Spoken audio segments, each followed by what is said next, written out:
Got a traffic ticket in Houston? This is the full walkthrough, every step to dismiss it and keep it off your record using the City of Houston Municipal Courts as our example.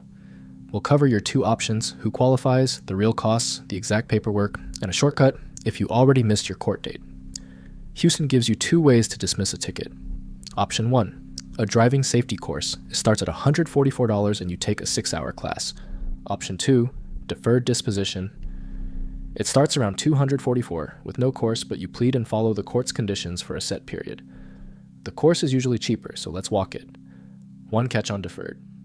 If you're under 25, the judge must also make you take the course, so you do both. First, the gates for the course. You need a valid Texas license and insurance. You can't have taken the course in the last 12 months, and you can't hold a CDL. It's also off the table if you were going 25 or more over 95 plus, past a stopped school bus, or we're in a work zone with workers present, and you have to apply before the court date on your citation. Step 1. Apply for the course before your court date. Download the City of Houston's driving safety course application and submit it with your license, proof of insurance, and the court fee, by mail, email, or in person.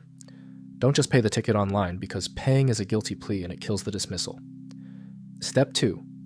Wait for your approval letter in the mail. Houston confirms your request by letter, and that letter sets your 90-day deadline. So the clock starts when they approve you, not when you applied. Don't start the course until it arrives, or the judge can reject your certificate. Now the real math. Houston's court cost is $144, or $169 in a school zone. If you already missed your first court date, it's higher, $184 or $209. On top of that, the course itself is about $28 and a certified driving record is about $12.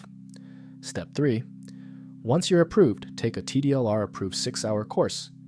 Any approved course counts, online or in person, and by law they're all the same 6 hours, so pick on price. Road Ready Safety is $28 fully online with an instant certificate when you finish. Step 4. For a standard request, Houston wants 3 documents: your course certificate, a certified Type 3A driving record from Texas DPS, and a notarized driving safety course affidavit. Don't stress about finding a notary. The court clerk will notarize the affidavit for $10. Submit all 3 by mail or in person within your 90 days. Here's a Houston detail almost nobody knows. If you already missed your first court date, you can still take the course. It's called discretionary, and it costs a bit more. But the paperwork is actually lighter. You skip the affidavit and the driving record, and just turn in your course certificate at the end. Do those steps and the ticket's dismissed. No conviction, no insurance hit. And if you were stopped in Bellaire, West U, or another Houston area city, the same steps apply at that court. See if you qualify and start at roadreadysafety.com/Texas/Houston.